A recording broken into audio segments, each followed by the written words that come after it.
हाँ हाँ हाँ, सोना नहीं है। सुबह सुबह 6 बजे ये वीडियो मिला है, किस लिए? पढ़ने के लिए, सोना नहीं है। अब पता है क्या करो, अभी मिला आपको, सीधा सीखना चाहते हो इंग्लिश, एक दिमाग, एक क्वेश्चंस अपने आप से पूछो, क्या वाकई में, क्या ईमानदारी से अंग्रेजी बोलना सीखना चाहते हो? इस वीडियोस को ना अभी के अभी सुबह में ही सबको जगा दो, सबको शेयर करके जगा दो कि वीडियोस आ गया सुबह 6 बजे का। अब ये जगना है, सोना नहीं है। वही काम करो जो 1% लोग करता है, 99% को साइड करो। क्योंकि आपको सफल होना है तो सफलता मात्र 1% लोगों को मिलती है, और वो आपको मिलने वाली है। क्योंकि आप सुबह जगते ही आपने क्लास कर लिया, एक बैच आपका निकल गया, फिर रात को 9 बजे करेंगे आप। यानी कि अब आपको सुबह और शाम, सोते हुए और जगते हुए अगर आपने देख लिया और सीख लिया, तो फिर आपको भला कौन रोक सकता है? अंग्रेजी बोलने के लिए, लिखने के लिए और सीखने के लिए बस कुछ नहीं, छोटे छोटे थोड़े थोड़े कुछ चीज होता है वो सीखना है, यानी कुछ टर्म है वो जानना है। अगर आपने वो टर्म सीख लिया, जान लिया ना, तो अंग्रेजी आपके लिए ना बहुत आसान हो जाएगा, बहुत आसान हो जाएगा। बस एक बार मेरे साथ चलने का प्रयास करो, बहुत सिंपल इंग्लिश है, बहुत सिंपल। आपने दिस दैट दीज दोस्त का नाम सुना होगा, लेकिन प्रैक्टिकल ज्ञान करना है आपको, प्रैक्टिस करना है, प्रैक्टिकल ज्ञान। अब एक कॉमन सा वर्ड लेते हैं, और वो वर्ड है दिस, और क्या है भाई? दीज, दिस और दीज, दिस और दीज। ये दिस और दीज दो वर्ड है ना, ये दिस और दीज, इन दोनों का प्रयोग कहां करते हैं? इन दोनों का प्रयोग करते हैं जो नजदीक हो, जिसको हम छू सकते हैं, जिसको हम टच कर सकते हैं, उसके लिए दिस और दीज का प्रयोग करते हैं। जिसको छू सकते हैं, जिसको महसूस कर सकते हैं, ये आपको महसूस करता हूं, मेरे सामने आप हो, तो दिस का प्रयोग। जिस चीज को, अब समझना क्या है, दिस और दीज में अंतर क्या है? तो दिस जो है ना, दिस प्योर सिंगुलर है, ये दिस क्या है?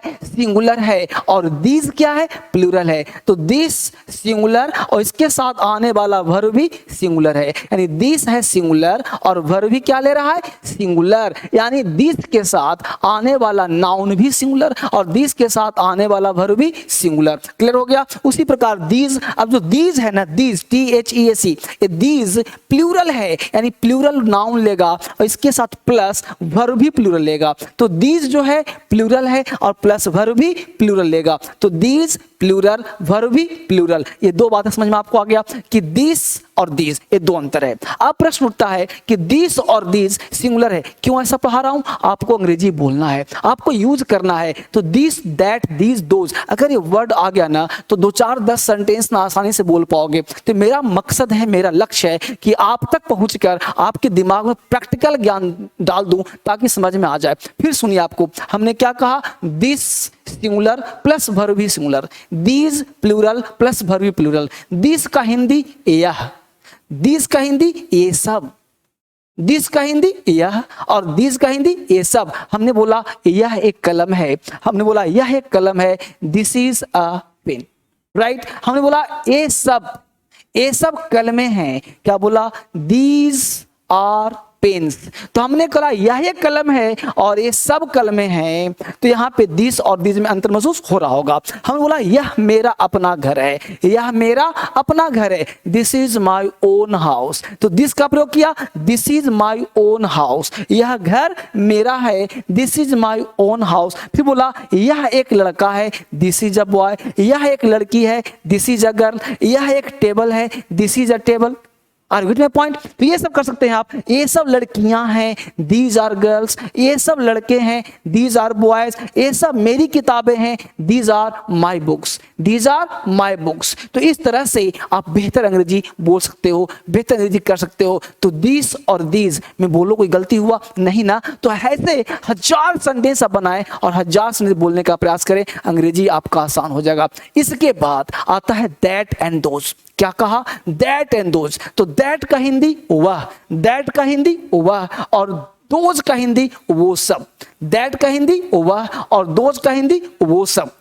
मैं आपसे बात करूं, जिस चीज को आप छू नहीं सकते, जो आपसे दूर है, जो आपसे डिस्टेंस में है, जिसको टच नहीं कर सकते, उसके लिए दैट और दोज का प्रयोग करना है। जिसको आप छू नहीं, ये पेन दूर है, हम इसको छू नहीं सकते, तो उसके लिए दैट और दोज का प्रयोग करना है। यानी दैट और दोज किसके लिए? दूर के लिए, दूर की वस्तुओं के लिए, दूर की वस्तुओं के लिए, दूर की वस्तुओं के लिए हम दैट और दोज का प्रयोग करते हैं। फिर समझिए, दैट प्लस सिंगुलर, यानी दैट के साथ सिंगुलर नाउन प्लस वर्ब भी सिंगुलर, यानी that plus singular noun plus verb भी सिंगुलर, और those plus plural noun plus verb भी प्लूरल, यानी दैट सिंगुलर है और दोज प्लूरल है।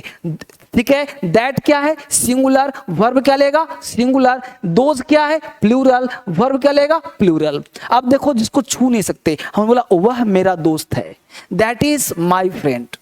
वह मेरा दोस्त है, दैट इज माई फ्रेंड। वो सब मेरे दोस्तें हैं, दोज आर माई फ्रेंड्स। वो सब मेरे दोस्त हैं, those are my friends, those are my friends. तो ये ध्यान देना है, वो सब, तो वो सब के लिए दोस्त और वह के लिए दैट। कुछ दूर की वस्तुओं के लिए भी हम दैट का प्रयोग करते हैं। बोले that was the very important things, तो that was the very important things, तो दैट का मतलब दूर की वस्तुओं के लिए, जिसको हम पहुंच रीच से बाहर है, उसके लिए हम दोज, दैट और दोज का प्रयोग करते हैं। हमने कहा वो सब लड़कियां हैं, दोज आर गर्ल्स। वो सब सुंदर लड़कियां हैं, दोज आर ब्यूटीफुल गर्ल्स। वो सब सुंदर लड़कियां हैं, दोज आर ब्यूटीफुल गर्ल्स, है ना। वह कलम मेरा है, दैट पेन इज माइन। वह कलम मेरा है, दैट पेन इज माइन।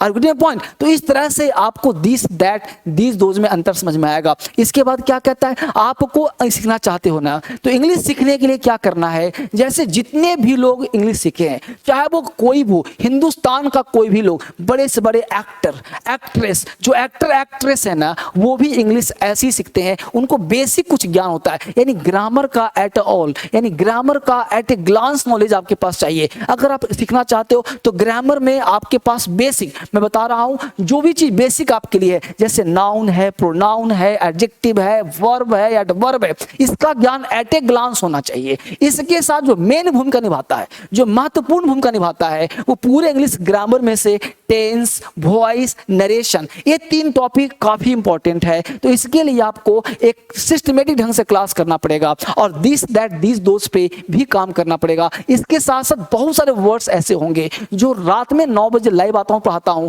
जैसे अनटिल, अनलेस क्या है ना, little, a little, the little क्या है, few, a few, the few क्या है। तो कंटिन्यूअस आपको इस तरह के वीडियोज मिलते रहेंगे। आपसे मैं एक बात करना चाहता हूं, आप कहते हो हमेशा, बच्चे पूछते हैं सर स्पीकिंग कहां से करें, सर अंग्रेजी बोलने के लिए मैं क्या करूं, किससे बात करूं। तो आपको हमने पहले भी कहा था कि अगर आप अंग्रेजी बोलना चाहते हो ना, तो आपको थोड़ा सा ना जुनूनी बनना पड़ेगा, थोड़ा सा नहीं, बहुत ज्यादा। यानी आपको अंदर से आग लगानी पड़ेगी, अंदर से ज्वालामुखी लगाना पड़ेगा। यानी मैं कहता हूं ना कि 2-4 ही कदम चलो, रख तू राह पर 2-4 ही कदम, रख तू राह पर 2-4 ही कदम, मगर जरा तबीयत से, यानी तबीयत से चलो, मंजिल खुद ब खुद चलकर तेरे पास आएगी। अरे हालात का रोना रोने वाले, मत भूल कि तेरी तदबीर ही तेरी तकदीर बदल पाएगी। आपको 2-4 ही कदम चलना है, ज्यादा नहीं चलना है, 2-4 ही कदम चलना है, लेकिन तबीयत से चलना है। यानी आपको सफलता चाहिए ना, बोलना चाहते हो ना अंग्रेजी,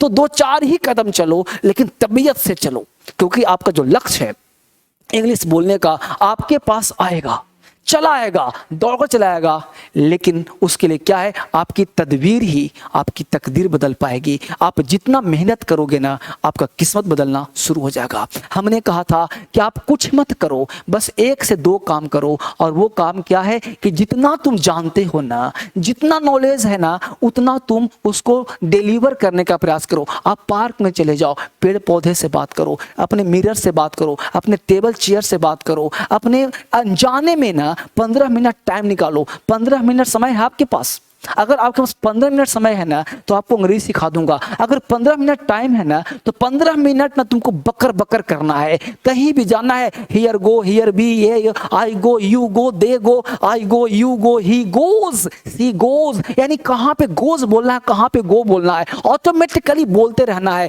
आपको जानना है कि आई, वी, यू प्लूरल है, बाकी सब सिंगुलर है। तो बोलना अपने मन से, जो वर्ब ले लिया, I eat, you eat, she eats, she eats, he eats. तो आपको बोलना है आई eat, you eat, she Yeats, दे ईट, दे ईट। तो टंग पे ऐसा सेट कर लो ना कि ऑटोमेटिक ही जब बोलते हो ना तो ईट्स आ जाए, ही जब बोलते हो ना तो गोज आ जाए, शी बोलते हो ना तो गोज आ जाए, और यू बोलते हो तो गो आ जाए। यानी आई के साथ गो, यू के साथ गो, ही के साथ गोज, लता के साथ गोज, तो ये ऑटोमेटिक आ जाए। और ये ऑटोमेटिक कैसे आएगा? तो टेंस का पहले डेप्थ फिर प्रैक्टिस, टेंस का डेप्थ फिर प्रैक्टिस। और समथिंग क्या है? तो कुछ कुछ नया करना होगा। जैसे टेंस को वॉइस के साथ तुलना करके पढ़ना होगा, टेंस और वॉइस दोनों को तुलना करके पढ़ना होगा। जब आप तुलना करके पढ़ेंगे ना तो अंग्रेजी आपका और आसान हो जाएगा। यानी कंपेयर करना है कि टेंस, जैसे हमने कहा मैं खाता हूं, हमने बोल दिया आई ईट, मुझे खिलाया जाता है, तो मुझे खिलाया जाता है आई एम फीड। तो ये आपको देखना है,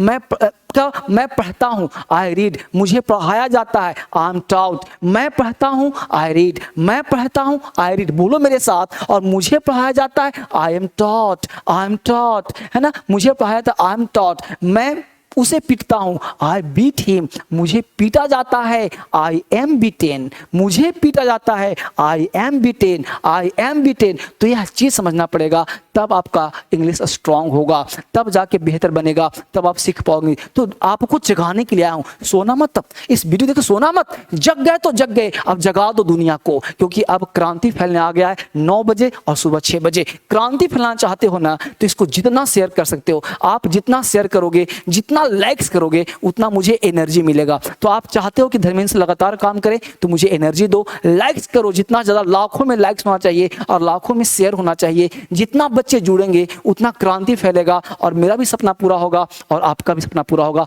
दोनों व्यक्ति लग जाएंगे, कुछ भी कर सकते हैं, तूफान मचा सकते हैं। इस तरह से सुबह का थोड़ा सा और रात का पूरा करे क्लास करना है, मेरे साथ लगे रहना है और मेरे साथ पूरा का पूरा देखना है और कंटिन्यू काम करना है। सिखा दूंगा, ये मेरा वादा है।